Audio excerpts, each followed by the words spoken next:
Partnership form, वो हमारा complete हो गया है। Next chapter, new chapter start हो रहा है, goodwill, nature and valuation. Goodwill क्या है, उसका नेचर क्या है, उसकी हम वैल्यूएशन कैसे करेंगे। ठीक है, ये हमारा न्यू चैप्टर है, यहाँ से हमारा स्टार्ट हो रहा है। गुडविल क्या है, तो सबसे पहले वर्ड आ रहा है गुडविल। कि गुडविल है क्या, देखिए 11th क्लास में आप लोगों ने पढ़ाई है, जब बैलेंस शीट बनाई थी तो आपको पता है कि गुडविल क्या आपकी इनटैंजिबल एसेट्स है। होती क्या है गुडविल, आपको पता है रेपुटेशन ऑफ अ बिजनेस, कहते हैं ना बिजनेस की रेपुटेशन होती है गुडविल, कि आपकी मार्केट के अंदर क्या रेपुटेशन है, दैट इज कॉल्ड गुडविल, है ना। अब मैंने लास्ट क्लास में बताया था कि गुडविल होती है क्या क्या है। तो गुडविल क्या है, goodwill it is an intangible assets. Goodwill क्या है, एक इंटैंजिबल एसेट्स है। Intangible means which cannot be touched, which cannot be seen. It is an intangible assets which places an enterprises to an advantageous position, due to which the enterprise is able to earn extra profit without putting extra efforts. बात clear हुई कि goodwill है क्या, goodwill वो चीज है, ऐसी assets है जो एंटरप्राइज को इस कंडीशन में ला देती है, इस पोजीशन में ला देती है, जिसकी वजह से विदाउट एक्स्ट्रा एफर्ट, उससे ज्यादा एफर्ट भी नहीं करने, लेकिन उसको जो प्रॉफिट हो रहा है वो औरों से ज्यादा हो रहा है। मैं जितने एफर्ट्स मैं कर रही हूँ इतना ही एफर्ट्स वो बंदा कर रहा है। मेरी कोई ब्रांड नहीं है लेकिन उसकी एक ब्रांड है, तो उसको प्रॉफिट ज्यादा हो रहा है। तो ज्यादा प्रॉफिट क्यों हो रहा है, उसकी गुडविल की वजह से, that is called goodwill. Clear है। तो गुडविल क्या है, एक intangible asset. Goodwill is an intangible assets which places an enterprise, एक एंटरप्राइज को इस पोजीशन में ला देती है, which places an enterprise at an advantageous position due to which the enterprise जो है वो अर्न करने की, अर्न कर सकती है, is able, enterprise is able to earn extra profit। क्या मिल रहा है उसको, एक्स्ट्रा प्रॉफिट मिल रहा है। कब मिल रहा है, without putting extra efforts, extra efforts नहीं डालने पड़ रहे उसे, यानी उसे ज्यादा मेहनत नहीं करनी पड़ रही। जितनी मेहनत ए बंदा कर रहा है उतनी मेहनत बी बंदा कर रहा है, लेकिन बी को ज्यादा प्रॉफिट हो रहा है due to his reputation, that is called, that reputation is called goodwill. Clear होगी बात। अब गुडविल की कैरेक्टरिस्टिक्स क्या है, क्या क्या कैरेक्टरिस्टिक्स है गुडविल की। First characteristic, it is an intangible asset. Same इसकी कैरेक्टरिस्टिक्स है कि ये एक इंटैंजिबल एसेट्स है। सेकंड कैरेक्टरिस्टिक्स है, it does not have separate existence from that of an enterprises. जो एंटरप्राइजेस है, मान लो ए बी सी एक एंटरप्राइजेस है, तो एबीसी को अलग कर दे और गुडविल को अलग कर दे, that is not possible. ABC है तो गुडविल है, एबीसी नहीं है तो गुडविल नहीं है। जैसे हम बात करें टाटा, अगर टाटा नहीं है तो गुडविल नहीं है। टाटा की चाय होती है, तो टाटा की चाय के लिए गुडविल होने जरूरी है कि टाटा की कंपनी होनी चाहिए। अगर टाटा की कंपनी नहीं है तो गुडविल भी नहीं है। क्लियर होगी बात। तो it does not have separate existence, इसके अपने ओनर, अपने एंटरप्राइजेस के विदाउट, के बिना इसकी अपनी कोई वैल्यू नहीं है, गुडविल की कोई एग्जिस्टेंस नहीं है। It does not have any separate existence from that of an enterprises। Next है, जैसे यहाँ था कि एक्स्ट्रा प्रॉफिट अर्न कर दी है, तो ये इसकी सेम कैरेक्टरिस्टिक्स है। It helps in earning extra profit, it helps in earning extra profit without putting any extra efforts. It comes, अब ये कैसे आती है, ये एग्जिस्टेंस में क्यों आती है, गुडविल कब आती है, इसके लिए बहुत सारे फैक्टर्स होते हैं, है ना, बहुत सारे फैक्टर्स होते हैं। क्वेश्चन ये कहता है कि फैक्टर्स अफेक्टिंग गुडविल, तो वो सारे फैक्टर्स ये हो सकते हैं कि किन फैक्टर्स की वजह से गुडविल एग्जिस्टेंस में आती है। तो क्या क्या फैक्टर हो सकते हैं, उसकी ब्रांड, जो भी आप प्रोडक्ट बना रहे हैं, जो भी आपकी सर्विस प्रोवाइड कर रहे हैं, उसकी ब्रांड क्या है। फेवरेबल कॉन्टैक्ट, अगर मैं कोई बिजनेस कर रही हूँ, मेरे साथ जो कॉन्टैक्ट वाले बंदे हैं वो अच्छे हैं, जो मुझे हेल्प करते हैं, फेवरेबल है, तो नेचुरल बात है मेरी गुडविल बढ़ेगी। और कुछ अनफेवरेबल लोग जो है तो गुडविल क्या हो जाएगी, डाउन हो जाएगी। अगर आप एक क्लास में भी हो, अगर क्या होता है, अगर आपकी क्लास में एक जो आपके साथ जो क्लासमेट है वो फेवरेबल अच्छे लोग हैं, स्टडी में अच्छे हैं, बिहेवियर में अच्छे हैं, तो क्या होगा, आपको भी उसी में काउंट करा जाएगा और आपकी अप्रोच उनके साथ रहते हुए अच्छी होगी। लेकिन अगर आप किसी ऐसे लोगों के साथ हैं जिनकी ना तो रेपुटेशन अच्छी है, ना उनके मार्क्स अच्छे आते हैं, है ना उनका बिहेवियर अच्छा है, तो आप भी उसी कैटेगरी में कहलाए जाएंगे जिस कैटेगरी के वो बनते हैं, यानी जिस ग्रुप में आप रहते हैं वो ग्रुप डिफाइन करेगा कि आप किस तरह के बंदे हैं, किस तरह के लोग हैं। तो सेम कहते हैं कि फेवरेबल कॉन्टेक्स्ट, अगर बिजनेस के कॉन्टेक्स्ट फेवरेबल है तो उसकी रेपुटेशन अच्छी होगी। अगर मैं कहूँ आपका कॉन्टेक्ट किसी ऐसे बंदे के साथ है जो इलीगल वर्क करता है, तो आपको भी इलीगल वर्क करने वाले की कैटेगरी में ही रखा जाएगा। तो आपकी कंडीशन जो है, आपकी जो कॉन्टेक्ट है वो उनके ऊपर डिपेंड करता है कि आपकी रेपुटेशन कैसी होगी। सेम बिजनेस में है, तो ब्रांड हो गई, फेवरेबल कॉन्टेक्ट हो गए, ट्रेडमार्क हो गया, पेटेंट्स हो गया, मार्केट में रेपुटेशन क्या है, किस प्लेसेस पे आप बिजनेस कर रहे हैं, कहाँ पे कौन सा प्लेस है, फेवरेबल प्लेस है अगर वहां पे आप बिजनेस कर रहे हैं, तो ये सब फैक्टर्स ऐसे हैं जो डिसाइड करते हैं गुडविल की एग्जिस्टेंस के लिए कि किसकी कितनी गुडविल होगी। क्लियर। पार्टनरशिप की बात है क्योंकि हम ये सब काम कर रहे हैं पार्टनरशिप के लिए। पार्टनरशिप में क्या फर्स्ट चैप्टर कंप्लीट हुआ है, पूरी बुक आपकी पार्टनरशिप से रिलेटेड है, तो गुडविल भी हम वैल्यू करेंगे कहां पे, पार्टनरशिप के लिए। कहते हैं पार्टनरशिप में it is the value of share of profit sacrifice by the sacrificing partner. कि गुडविल क्या है, जब कोई नया पार्टनर आता है, जब भाई आप देखो ना, आप क्या हो, ए और बी दो बंदे हैं, पहले पार्टनरशिप में कितने बंदे हैं, ए और बी। अब इन दोनों ने मिलकर सी को एडमिट कर दिया, तो पहले ये वाला हिस्सा केवल किसका था, इन दोनों का था, लेकिन जब ये आया तो इसमें से कुछ हिस्सा इसको भी देना पड़ा, है ना। भाई पहले पूरा हिस्सा किसका था, ए और बी का था, लेकिन जब सी आया तो इसी हिस्से में से कुछ हिस्सा, कुछ शेयर सी को भी देना पड़ा। तो जो ये शेयर दे रहे हैं, ये क्यों देंगे अपना शेयर, ये इसलिए देंगे क्योंकि जब सी आएगा तो अपनी गुडविल लेकर आएगा, कुछ पार्ट लेकर आएगा जिसकी वजह से बिजनेस में कुछ फायदा होगा। तो इसीलिए बात आई है कि it is the value of share of profit. ये शेयर प्रॉफिट इन दोनों का था, सेक्रीफाइस कराया किसने, सेक्रीफाइस पार्टनर्स ने इन फेवर ऑफ एडमिट, जो भी नया पार्टनर है उसके फेवर में सेक्रीफाइस करा है, तो that is called goodwill. Clear हो गया। एक बार दोबारा रिपीट करते हैं फटाफट से। गुडविल क्या है, एक इंटेंजिबल एसेट्स है which places an enterprises to an advantageous position due to which the enterprise is able to earn extra profit without putting in extra efforts, without putting extra efforts, बिना extra efforts लगाए हुए जो extra profit earn करने की condition में लाके खड़ा कर दे, वो इंटेंजिबल एसेट्स कहलाती है आपकी गुडविल। कैरेक्टरिस्टिक्स क्या क्या है, first it is an intangible assets, second इसकी कोई सेपरेट एग्जिस्टेंस नहीं है, it does not have any separate existence from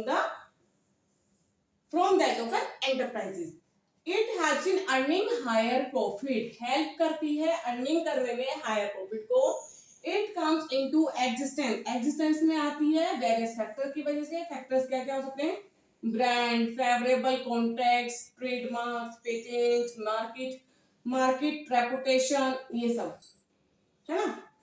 partnership में जो वैल्यू है शेयर ऑफ प्रॉफिट की, जो सेक्रीफाइस करी जा रही है by the sacrificing partner, that is called goodwill. Clear है। ये सारी कैरेक्टरिस्टिक्स हैं किसकी, गुडविल की। गुडविल की डेफिनेशन हो गई, गुडविल का मीनिंग हो गया, इसके बाद आपकी कैरेक्टरिस्टिक्स हो गई। जो इंटेंजिबल एसेट्स, अकाउंटिंग स्टैंडर्ड आपने पढ़े थे, कब पढ़े थे, 11th क्लास में अकाउंटिंग स्टैंडर्ड पढ़े थे ना, तो उसमें एक अकाउंटिंग स्टैंडर्ड है 26। कौन सा अकाउंटिंग स्टैंडर्ड, इंपोर्टेंट है ये चीज, इंपोर्टेंट है अकाउंटिंग स्टैंडर्ड 26। 1 मार्क्स के क्वेश्चन में आ सकता है अगर ऑब्जेक्टिव क्वेश्चन आता है तो। अकाउंटिंग स्टैंडर्ड 26 किससे रिलेटेड है, इंटेंजिबल एसेट से। किससे रिलेटेड है अकाउंटिंग स्टैंडर्ड 26, इंटेंजिबल एसेट से। याद रखना है आपको, वो प्रेस्क्राइब करता है अकाउंटिंग स्टैंडर्ड 26 कि goodwill should not be accounted in the books of account, कि आपकी जो गुडविल है उसे तब तक बुक ऑफ अकाउंट में आप शो नहीं करेंगे, तब तक इसकी अकाउंटिंग नहीं करेंगे जब तक कि इसके लिए कोई कंसिडरेशन आपने पे ना करा हो। इसका मींस गुडविल होती है 2 टाइप्स की, एक होती है सेल्फ जनरेटेड और एक होती है परचेज गुडविल। जब गुडविल को परचेज करते हैं तो हमें कुछ कंसेशन पे करना पड़ता है, जब गुडविल सेल्फ जनरेटेड होती है तो बिजनेस को कुछ पे नहीं करना पड़ता। इसका मीन्स है सेल्फ जनरेटेड गुडविल की, इसका मतलब है जो सेल्फ जनरेटेड गुडविल है उसकी वैल्यू क्या होती है, नील होती है, तो ये बुक ऑफ अकाउंट्स में नहीं आती है ना, बुक ऑफ अकाउंट्स में इसकी एंट्री हम शो नहीं करते हैं। लेकिन जो गुडविल परचेज गुडविल होती है, परचेज्ड गुडविल, इसकी वैल्यू होती है, वैल्यूबल होती है, इसके लिए हम कंसिडरेशन पे करते हैं। जब कंसिडरेशन पे करेंगे तो ये बुक ऑफ अकाउंट में इसकी एंट्री शो की जाएगी। ये अकाउंटिंग स्टैंडर्ड 26 कहता है। क्या कहता है कि जो इंटेंजिबल असेट्स है वो प्रिस्क्राइब करती है, intangible assets prescribes that goodwill should not accounted in the book of account unless consideration is paid for it. In the case of self-generated goodwill, there is no consideration, so there will be no entry passed in the book of account for self-generated goodwill. While when the firm purchased any business for goodwill, then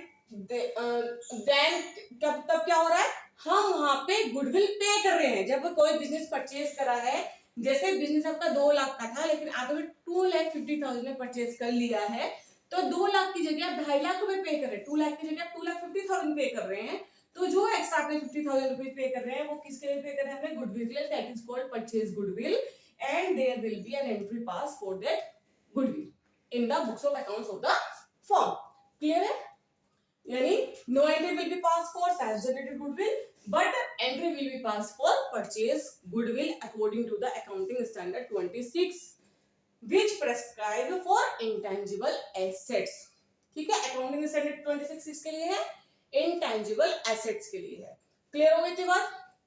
next topic आता है, ये question आता भी है कई बार कि goodwill की valuation की नीड क्या है, why valuation of goodwill is needed। ठीक है, तो नीड क्या है, हम गुडविल को वैल्यू क्यों करते हैं और कब कब करनी चाहिए, है ना, कब हम उसको वैल्यू करेंगे। तो कब वैल्यू करेंगे, जब किसी पार्टनरशिप में कोई नया पार्टनर आता है, when a new partner is admitted, then we will value goodwill। when any partners, ये हो गया आपका admission, when any partners retire होता है फर्म से या उसकी डेथ हो जाती है, तब भी there will be need to the valuation of goodwill। when there is a change in the profit sharing ratio, when partnership firm is sold as a going concern, अगर पार्टनरशिप फर्म को cell करा जा रहा है as a going, चलती firm को बंद करके नहीं, चलती फर्म को आपने किसी और को सेल कर दिया है, तो भी वहां पे गुडविल का वैल्यूएशन किया जाएगा। जब 2 या 2 से ज्यादा फर्म एक साथ मिल जाती है, अमलगेमेट हो जाती है, या एक पार्टनरशिप फर्म कन्वर्ट होती है किसी कंपनी में, तो ऐसा एक कंडीशन है जब नीड पड़ती है आपको किसकी, गुडविल की वैल्यूएशन की। कब कब आप गुडविल का वैल्यूएशन करेंगे। क्लियर हो गए सारे पॉइंट्स? गुडविल क्या होती है, इंटेंजिबल एसेट्स है जो आपको ऐसी पोजीशन में लाके खड़ा कर देती है कि विदाउट पुटिंग एक्स्ट्रा एफर्ट्स आप एक्स्ट्रा अर्न करने की कैपेसिटी रखते हैं। कैरेक्टरिस्टिक्स में इंटेंजिबल हो गई, सेपरेट एग्जिस्टेंस होती है इसके एंटरप्राइजेस से, अर्निंग हायर प्रॉफिट अर्न करती है। कौन कौन से फैक्टर की वजह से एग्जिस्टेंस में आती है, brand, favourable contracts, trademark, patent, copyright, market conditions, market reputations, है ना, आपकी क्रेडिट की पेमेंट करने की कैसी कैपेबिलिटी है, क्रेडिट कैपेबिलिटीज बोल सकते हैं कि आपका बिजनेस कौन से प्लेस पर है, वो भी बहुत बड़ा इफेक्ट डालता है इसकी रेपुटेशन के लिए बिजनेस की। पार्टनरशिप में जो शेयर ऑफ प्रॉफिट सैक्रिफाइस करा जा रहा है by the sacrificing partner in favour of new partners, तो वो भी गुडविल की कैरेक्टरिस्टिक्स है। अकाउंटिंग स्टैंडर्ड 26 कहता है कि इंटेंजिबल एसेट्स प्रिस्क्राइब करती है goodwill should not be recorded accounted in the book of account unless consideration is paid for it। जब तक कंसिडरेशन पे ना करा जाए तब तक आप इसके अकाउंटिंग नहीं करेंगे। तो कंसिडरेशन कब पे नहीं करते हैं, जब गुडविल सेल्फ जनरेटेड होती है तो कंसिडरेशन पे नहीं करा जाता है। अगर गुडविल परचेज गुडविल है तो कंसिडरेशन पे करा जाता है। मींस सेल्फ जनरेटेड गुडविल की एंट्री नहीं होती है, अकाउंटिंग नहीं होती है, बट परचेज गुडविल की अकाउंटिंग होती है। Need for valuation of goodwill, goodwill की वैल्यूएशन की जरूरत क्या है, क्यों है, कब है, जब न्यू पार्टनर एडमिट होता है, when a new partner is admitted, when there is change in profit sharing ratio, when a partner retire और dies, when partnership firm is sold as a going concern, when two or more firms amalgamates when a partnership firm is converted into a company. Clear हो गई थी बात? अब यहाँ पे आपके types भी आ गए हैं. Types of goodwill. There are two types of goodwill, self generated goodwill and purchase goodwill. Clear है? नेक्स्ट टॉपिक आता है हमारा method. Method of valuation of goodwill. ठीक है, आपके जो मेथड है वो तीन मेथड है मेनली. एक तो आपका एवरेज प्रॉफिट मेथड है जिससे आप गुडविल कैलकुलेट करेंगे. Average profit method. ठीक है. एक है आपका super profit method. Super profit method. ठीक. एक है आपका कैपिटलाइजेशन मेथड. Capitalization method. अब जो एवरेज प्रॉफिट मेथड है इसको भी दो पार्ट में डिवाइड करा है. कौन कौन से? एक तो सिंपल एवरेज मेथड है. Simple average profit method for the valuation of goodwill, and the other is weighted average profit method. ठीक है. सुपर प्रॉफिट मेथड एक ही है. फिर कैपिटलाइजेशन भी टू कैटेगरी में डिवाइडेड है. Capitalization of super profit method, and next is capitalization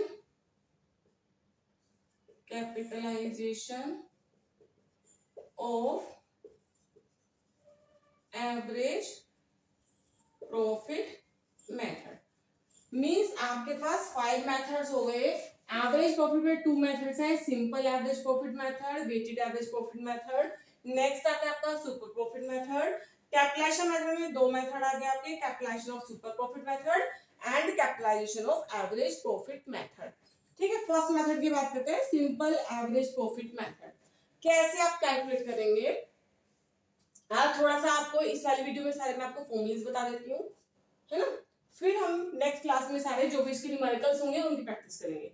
simple average profit method में आप क्या निकालेंगे? जैसे कि नाम सजेस्ट कर रहा है एवरेज प्रॉफिट, तो सबसे पहले आपको क्या करना है? क्वेश्चन में एवरेज प्रॉफिट निकालना है. क्या करना है? एवरेज प्रॉफिट निकालना है.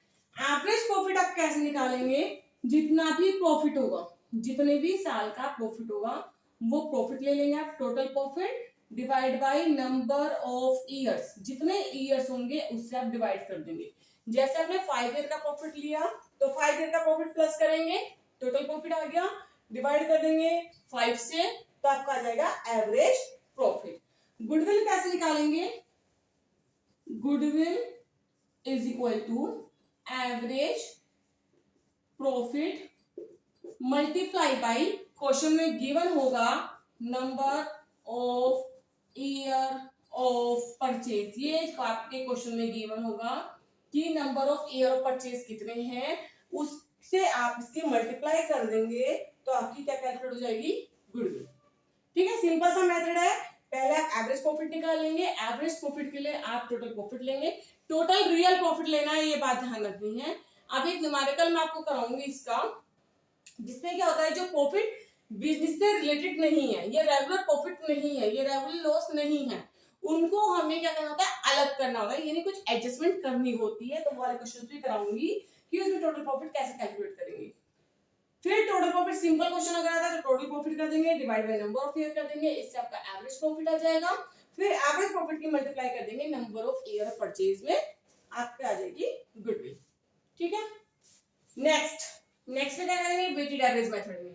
वेटेड एवरेज मेथड में जैसे आपके ईयर गिवन होंगे, 1 2 3 4 5 आपको 4 या 5 ईयर का प्रॉफिट दे रखा होगा. उस प्रॉफिट के साथ आपको वेट भी दे रखा होगा कि किस ईयर के प्रॉफिट को कौन सा वेट देना है. यानी weight in question weights are given 1 2 3 4 5, या हो सकता है मे बी अदर वेट्स हो सकते हैं. नहीं दिए हुए वेट तो 1 2 3 4 5 आप वेट ले लीजिए. जैसे 1 ईयर के लिए 1, सेकंड ईयर के लिए 2, थर्ड ईयर के लिए 3, वो वेट आप ले लेंगे. तो आप क्या करेंगे? प्रॉफिट जो होगा उसकी मल्टीप्लाई करेंगे, हर ईयर के प्रॉफिट की मल्टीप्लाई करेंगे उसके वेट से, ठीक है। वेट से मल्टीप्लाई करेंगे तो आपका आ जाएगा वेटेड प्रॉफिट। क्या आ जाएगा? Weighted profit. जितने भी ईयर का है ऐसे आप कैलकुलेट कर लेंगे तो आप निकालेंगे एवरेज वेटेड प्रॉफिट। कैसे कैलकुलेट होगा? Total weighted profit, total weighted profit divided by total weight, total weight. जैसे यहाँ पे हमने नंबर ऑफ ईयर से डिवाइड करा, यहाँ पे आप डिवाइड करोगे टोटल वेट से, आपका जाएगा एवरेज वेटेड प्रॉफिट। उसके बाद आप जब गुडविल निकालोगे तो गुडविल के लिए आप क्या फॉर्मूला यूज करोगे? सेम वही, average weighted profit multiply by number of year of purchase, जो आपके क्वेश्चन में गिवन होगा। पहले हम दो मेथड करेंगे कि सिंपल एवरेज प्रॉफिट मेथड के क्वेश्चंस करेंगे और वेटेड एवरेज मेथड के क्वेश्चन करेंगे, वेटेड एवरेज प्रॉफिट मेथड के क्वेश्चंस करेंगे। ये दोनों फॉर्मूले आप नोट कर लीजिएगा, लर्न कर लीजिएगा, ठीक है ना। सिंपल सिंपल से हैं, बहुत इजी चैप्टर है, 2-3 क्लासेस में, 2-3 क्लासेस में हमारा चैप्टर कंप्लीट हो जाएगा। अगर आपको कोई प्रॉब्लम आ रही है, कुछ समझ में नहीं आ रहा, तो आप कमेंट करके मुझसे पूछ सकते हैं। और इस वीडियो को ज्यादा से ज्यादा शेयर करिए ताकि और फ्रेंड, जो भी आपके फ्रेंड्स हैं, उनको भी इसका बेनिफिट मिल सके। मेरे चैनल को लाइक करिए, शेयर करिए, सब्सक्राइब करिए, ठीक है। अब नेक्स्ट क्लास में पहले हम सिंपल एवरेज और वेटेड एवरेज से रिलेटेड जो भी क्वेश्चंस हैं, जो भी क्वेरीज हैं, उनको कंप्लीट करेंगे, फिर सुपर प्रॉफिट मेथड और कैपिटलाइजेशन मेथड पे जाएंगे, ठीक है।